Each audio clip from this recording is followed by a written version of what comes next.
Good afternoon. We're making some real progress in our fight against COVID-19 I want to talk about. So we've got some good news today on our path to our economic recovery and opening the state of Washington. I'm pleased to announce that 2 of our 8 regions that we've established under our Healthy Washington Roadmap to Recovery Plan are now eligible to enter the next phase, phase 2. These regions are the Puget Sound region, that includes Snohomish, King, and Pierce County, and the West region, that includes Grays Harbor, Pacific, Lewis, and Thurston counties. These counties together represent about half of the state's population, and they now may begin to operate in phase 2 beginning Monday. These regions that we're moving forward Monday are eligible in phase 2 because today we're announcing some relatively simple changes to the Healthy Washington Roadmap to Recovery Plan.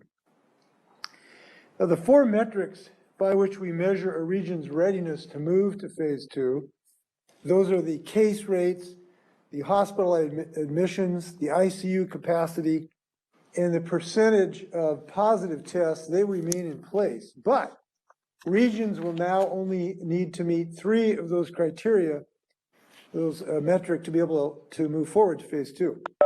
So the criteria for remaining in phase 2 or going back to phase 1, if there's backsliding, will not change. So good news, overall, our case trends are declining and our hospital capacity is easing. This is good news.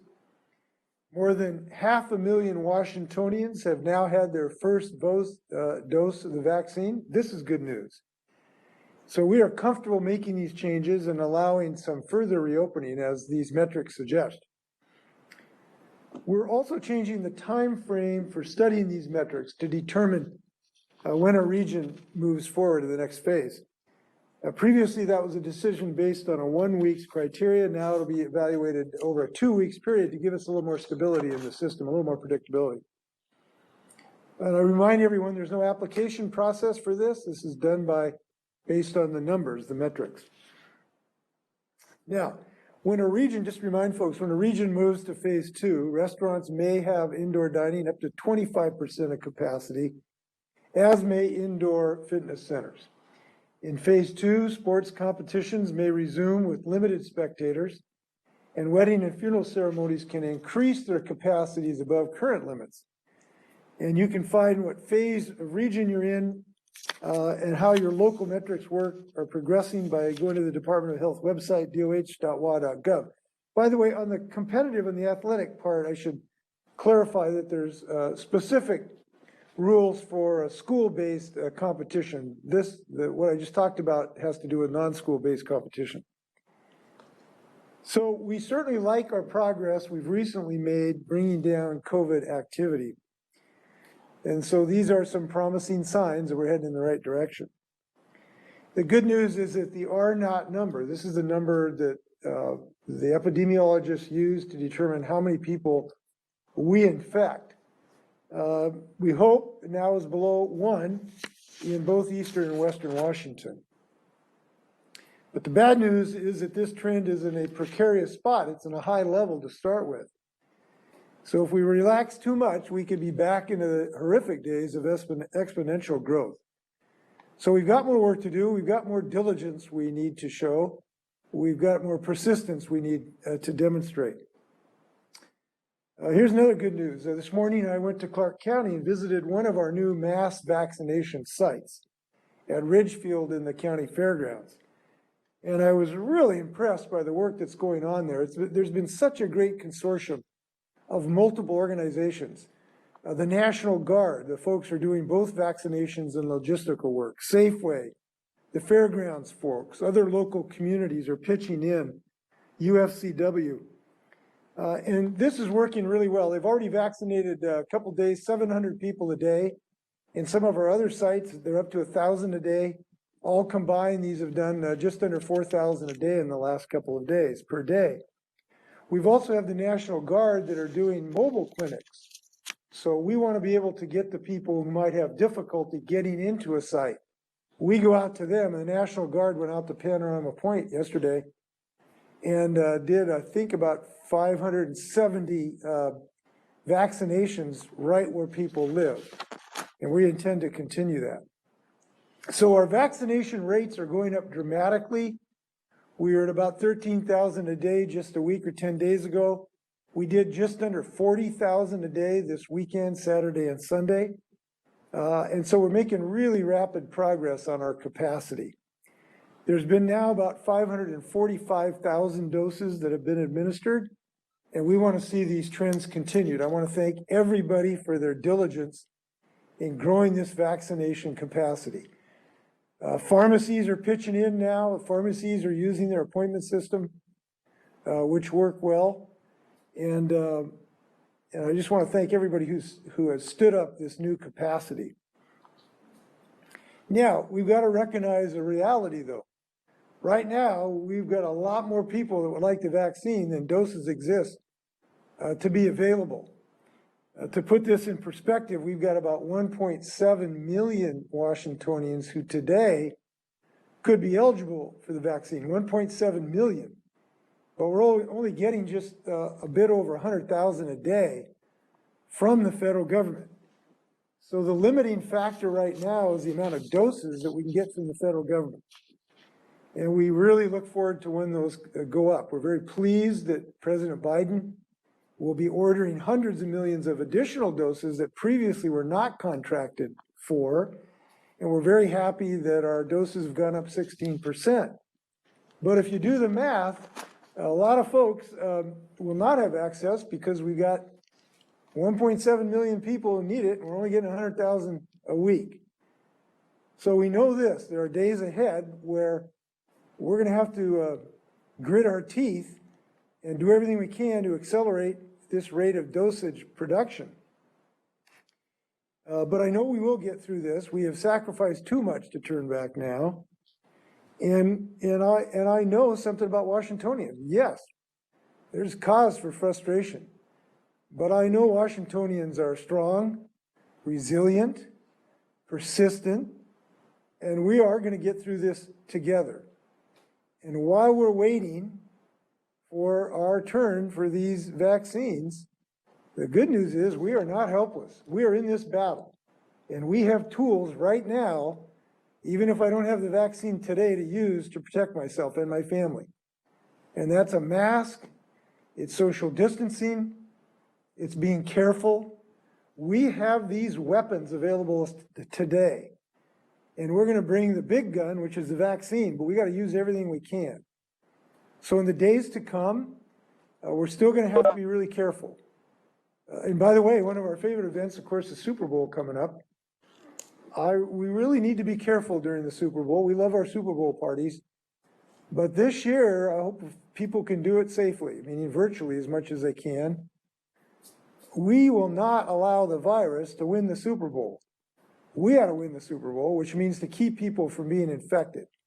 So I hope people will keep that in mind in the next week and a half. And I hope people will keep their eye on the ball to get this vaccine going, in which they are. With that, I have Lacey Fehrenbach and also Nick Struley of our office, our external affairs person. They'll stand for questions, and I'd be happy to as well. First question comes from Rachel with AP.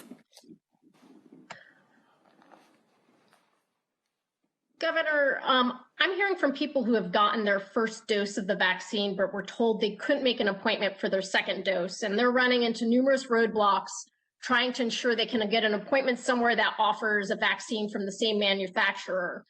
So what's being done to ensure people are able to get that second dose within the established time frame? Lacey, do you want to talk about that, or Nick? One or both? Thanks for the question, Rachel. So we are working here at the Department of Health and with our providers to make the customer experience for vaccines a more seamless, customer-friendly process. That includes getting your first dose, and there is a lot of effort and energy around getting the many people eligible in 1B1 their first dose of vaccine, as well as their second dose. Some providers are able to book their appointments several weeks out. Others do it closer to the date. And so, that could be through a recall system where they will send you a text or email. It could be also through the phase finder system or otherwise. So we encourage, whether you are working on your first dose or second dose, please be patient. We know that Washingtonians are eager to get vaccinated. We want people to get vaccinated as quickly as possible. With the supply chain limited, the providers and we are facing these challenges with overwhelm of registration systems compared to the supply of vaccine that is coming in. And so it's taking some extra tries, both on the provider part and on the public's part. And if I could just add briefly to what Lacey mentioned, which I think is spot on, and the governor's remarks as well, that a lot of the experience about booking your second dose appointment is going to be dependent on the provider that you chose for your first dose. So a lot of our vaccine administrators do schedule people's second dose appointments at the very same time that they schedule their first dose appointments. So a lot of that is going to be left up to the individual provider that someone has selected for their vaccine. I might add that we hope this will improve in the upcoming weeks because the Biden administration has told us that we have doses now for 3 weeks. This is really important because up till now, we have not been able to give people predictability more than just a few days ahead of time as to what doses would be coming into the providers. So with this increased level of predictability, we hope that this will allow providers to be a little more confident in their scheduling moving forward. Next question comes from Joe with the Seattle Times. Governor, two-part question.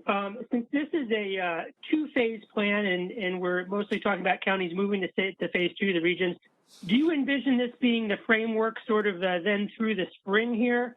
Or do you have a sense that if public health metrics improve and vaccinations go up in the next few months, that you might be able to add looser restrictions or create a new framework? And the second question is, we've had serious delays with some of your agencies on public records requests, including the Employment Security Department and the Health Department. These are public agencies' decisions affect people in real time, but disclosure of calendars and emails is often being delayed by months and months. Are you okay with that situation? And if not, what do you intend to do about beefing up their abilities to speed up public disclosure? Well, as you know, we're really committed to transparency and this is important in our administration. I just heard about this frustration actually a couple hours ago, and I'll look into it. We would want to find a way to give your organization, all organizations, as much information as we can on a timely basis. I am going to look into this. We don't want people to wait on months in these emergency situations. So I hope we can discuss improvements with you in the near future. Fortunately, I don't think my office, the governor's office, has had that difficulty, but we want all our agencies to be successful. So we'll have some more discussion with you about that. We want you to have information on a timely basis. The probabilities is going forward in the spring, anything is possible. We could have an extraordinary run of, good fortune and the numbers continue to go down and the vaccine, production goes up dramatically and we accelerate our reopening. It's also possible that we remain in status quo, and it's also possible, that things go backwards. So the best way I can answer is, we hope we catch a break from Mother Nature. We hope that the production of vaccines will improve dramatically. We hope that people will be careful, as I've talked about, Super Bowl parties and otherwise, and hopefully those things are going to work out. Next question comes from Drew with King 5. Good afternoon, Governor. While this is some good news for a lot of folks, people, particularly on the east side of the state and the southwest part of the state, now have to wait at least 2 weeks before moving up. Why not go week to week? Why make folks wait at least another 2 weeks before they could potentially move to phase 2? Well, so we can give them more predictability and even things out. It goes both ways too, right? So if you have a bad week, and if we just have a week's evaluation, that means you might have to go backwards just because of one bad week. So this works both ways. We thought a 2-week period is more realistic to give people a more stable way to look at what real trends are occurring. The issue of where these areas opened up, look, it was just the numbers. The numbers tell the tale. We have set the metrics and the numbers have differentiated from region to region. So this is a bit on automatic pilot. The numbers will make a decision. Essentially, we will not. We obviously hope everybody can progress. Next question comes from Sarah with McClatchy. Yeah, my question is about the data on the roadmap to recovery dashboard. If you look at it right now, it has data updated as of January 22nd, but a couple of those metrics only include data complete through January 2nd or January 9th. And can you just provide an explanation for how these decisions are made on a weekly or now biweekly basis when the data is lagging to that extent? And if there are any kind of efforts to get that complete data sooner? Well, I can tell you we're going to make decisions on the best data we have. And the most recent data we have, we can't do anything other than that. Lacey, do you want to talk about any changes in our data system? Sure. And one thing I want to clarify is that the public-facing dashboard is going to be updated while we're on this press conference, probably around 3 o'clock. The governor did show the slide that shows what will get posted at that time. So what the reporter just mentioned are metrics that were completed for last week. There is variability in the timeframes and the completeness of data. It's really important on each of these metrics that we're measuring either the 7-day or 14-day period that is most recent for the specific metric. These metrics come from different data sources and systems, and those systems have different degrees of timeliness, and that results in different timeframes. Our goal here is always to be using the data that are the most complete and recent for each of the 4 metrics. Next question comes from Keith with Coma 4. It's hard to tell from looking at the graphic there, but how close are the other regions? Because they're going to be awfully jealous that they're not able to open right now. How close are they, say, in 2 weeks to be able to open and join the West and Puget Sound regions?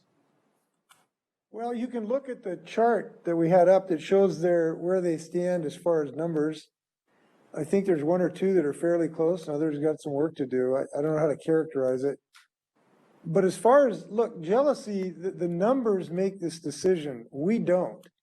And so if regions improve and their numbers improve, they move forward. And so this is really determined by the citizens of these regions, of what they decide to do and how much they decide to be diligent and how much they decide, not to have people over for dinner and infect them and don't have big Super Bowl parties. And it's really kind of determined to some degree by the citizens of the regions. They have control over this. Now the virus plays a role as well too, but in the environment, but it's kind of up to us at this point on how much progress we show. We are having technical difficulties. No. Next question comes from Kelly with KATU. Hi, Governor. Hopefully you can hear me.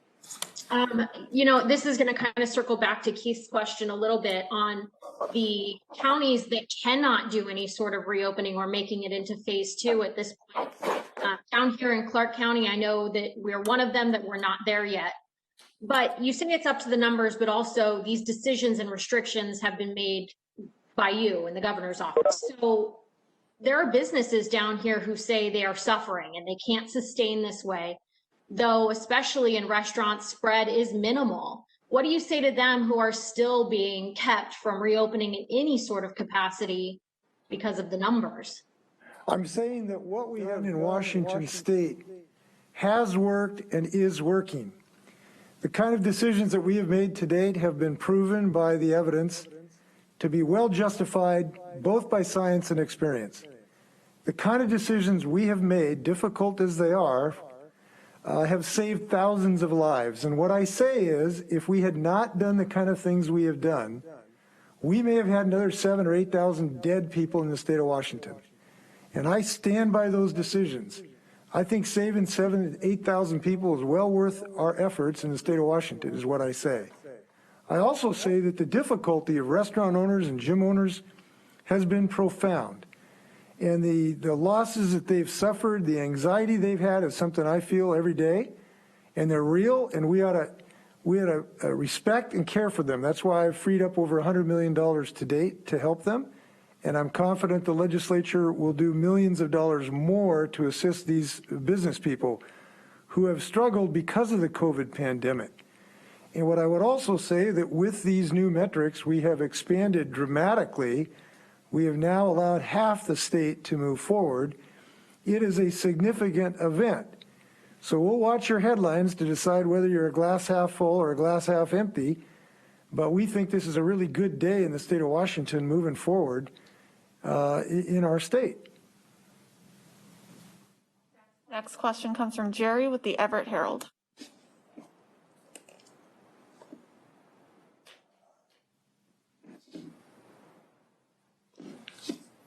Jerry, are you with us?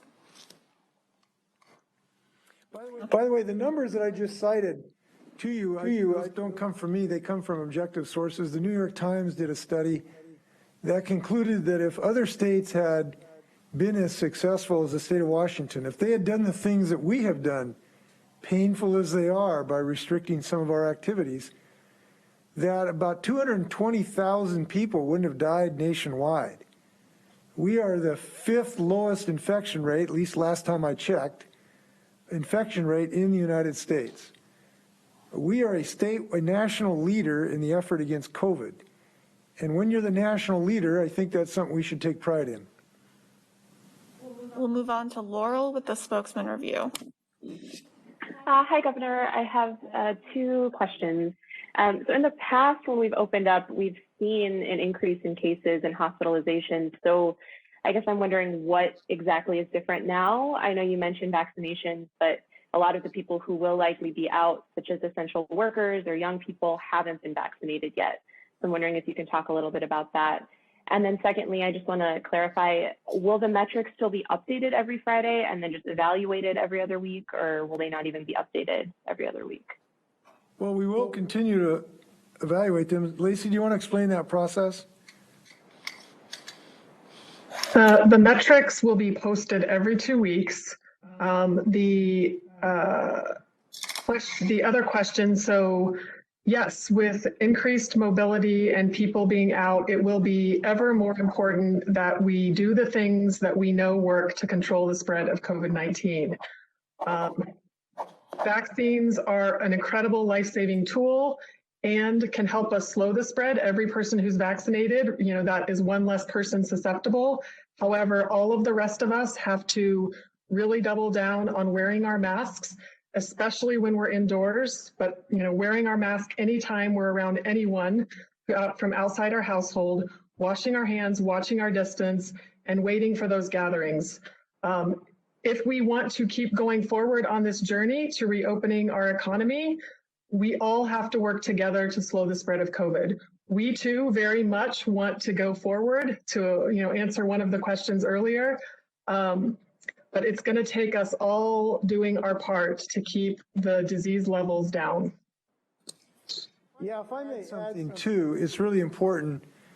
Even after we have been vaccinated, it is important to continue to wear masks, in part to prevent transmissions. The science is not clear yet that having the vaccine actually prevents us from transmitting the disease. So even though we get a vaccine, we still have to be careful about how we act around our families and everyone else, and it still means we need to mask up because we cannot be confident that the vaccine, it may save our life with 95% efficacy, which is an extraordinary miracle to have 90% efficacy to protect me when I get a vaccine. But the science is not clear yet that it prevents me from transmitting the disease. So all of us have to remain diligent. And, the presence of the vaccine is a significant reason that we have taken this step today, because 89% of the fatalities are amongst the group that we are now vaccinating.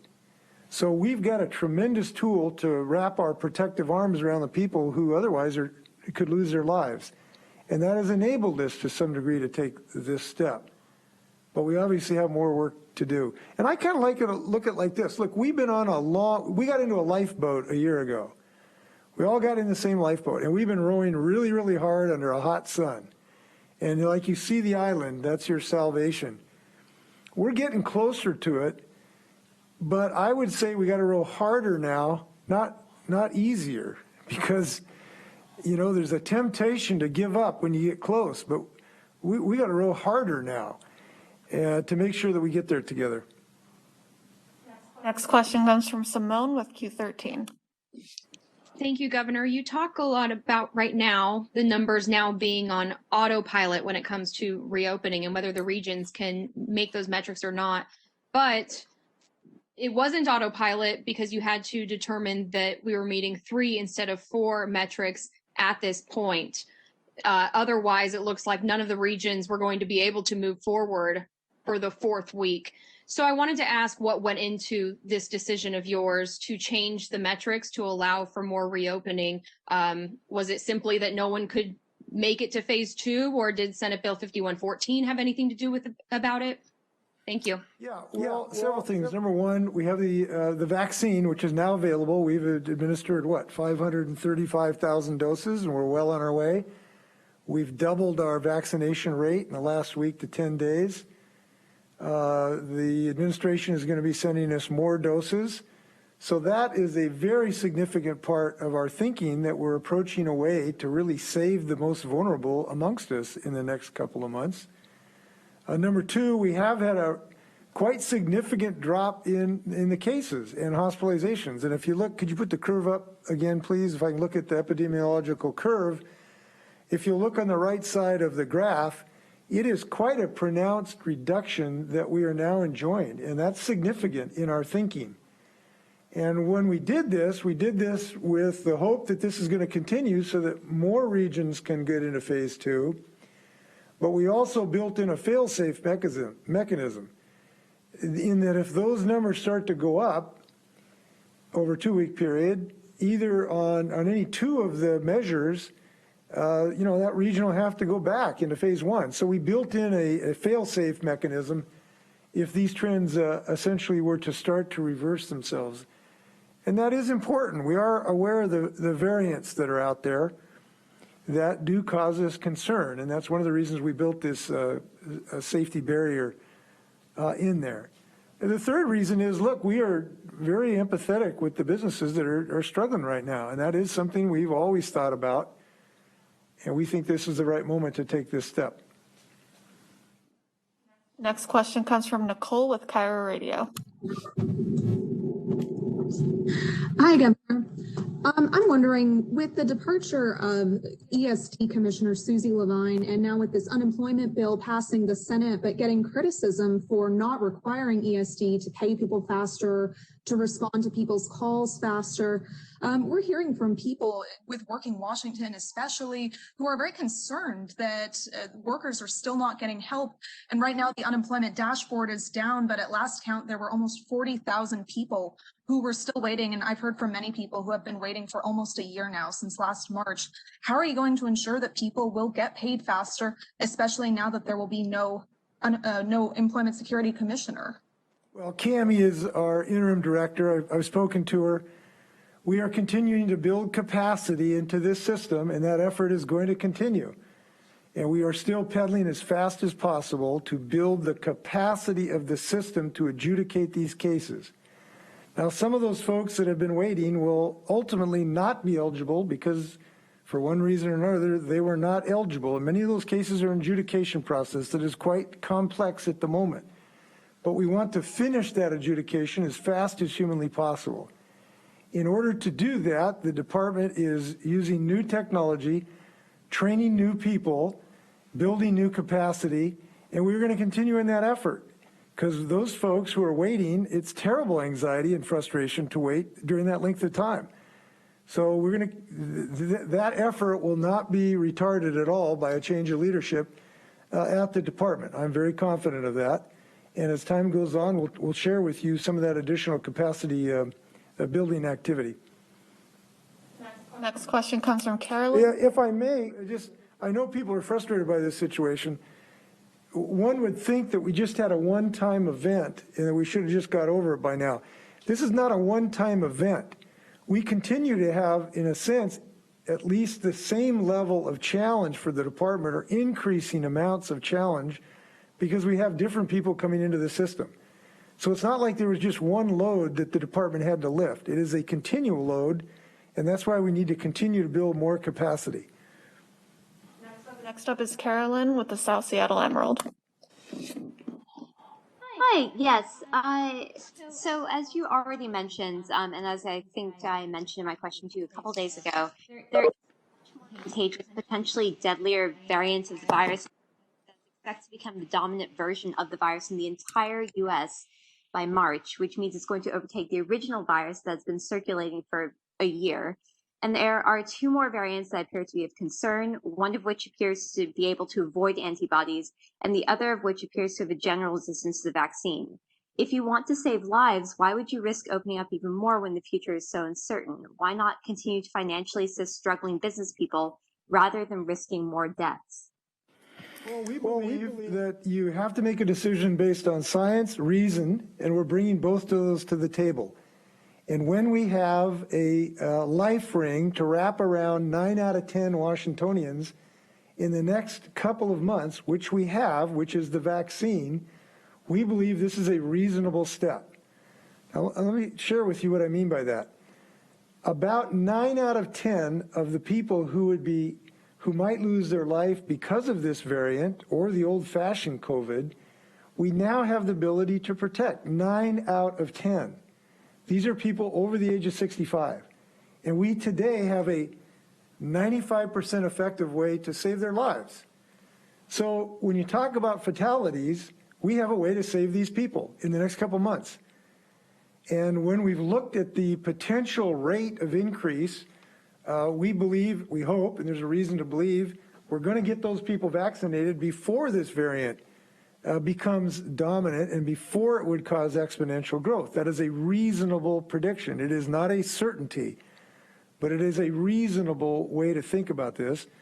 We've talked to the Institute for Disease Modeling just a couple days ago about this, comparing our situation to where the variant has been in various other countries. So we've looked at this very carefully to look at the time where we can get people vaccinated who might die compared to when these variants could get here. And we're hopeful. Now, here's the other thing. If these variants get here big time and we start experiencing exponential growth, you know, with the safety we've brought into this system, we'll go back into a safer zone in a heartbeat. So we have built in a way to cushion against that potential eventuality. That's the reason we're doing it. We have time for 2 more questions. Next question comes from Casey with KREM. Right. So first we had Safe Start Washington, then that was scrapped for this roadmap to recovery. And it's been, about a month of that plan, and that's already being modified here. So I guess my question is, why should people trust that this plan, this time, is really the right plan, the best plan? Right plan today that we can do with the best science and data we have. It's based on real science. It's based on real experience. It's based on a rational prediction of where we are with potential future activity. And it is the best plan that we can fashion to fit the current circumstances and the needs of Washingtonians. That's what I can tell you. Is it fixed in absolute stone? Of course not. We've got to be willing to be flexible if there's giant changes in our circumstance. But one of the things that I think is good about this plan is it builds in that flexibility. This can go up if things get better. It can go backwards if things get worse. And it's pretty acutely sensitive to changes in those infection rates with scientifically valid data.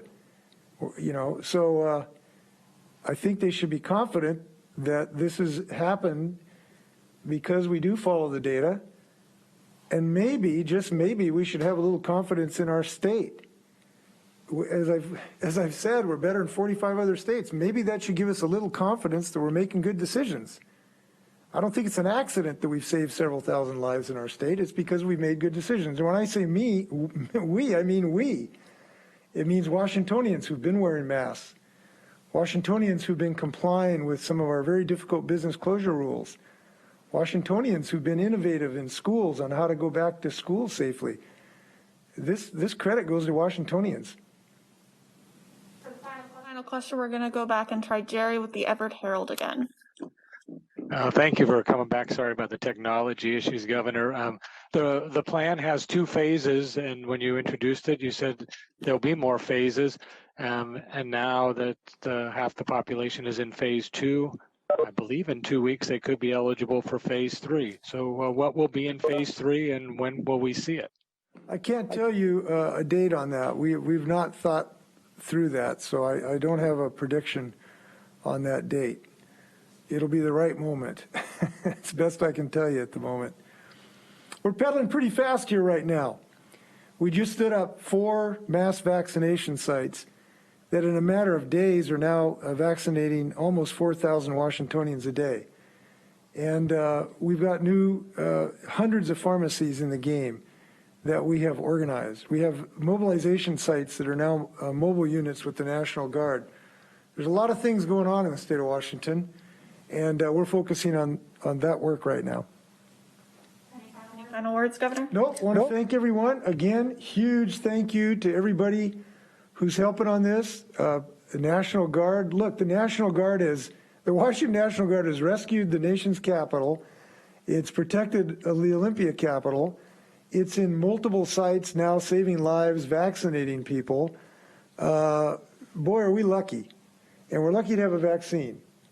And we're real lucky to have strong people in our state that are going to get through this by recognizing that we're doing all we can to get them this vaccine as rapidly as possible. And with that type of courage and strength and a good vaccine, I'm confident we're going to get through this. Thanks a lot. Be safe.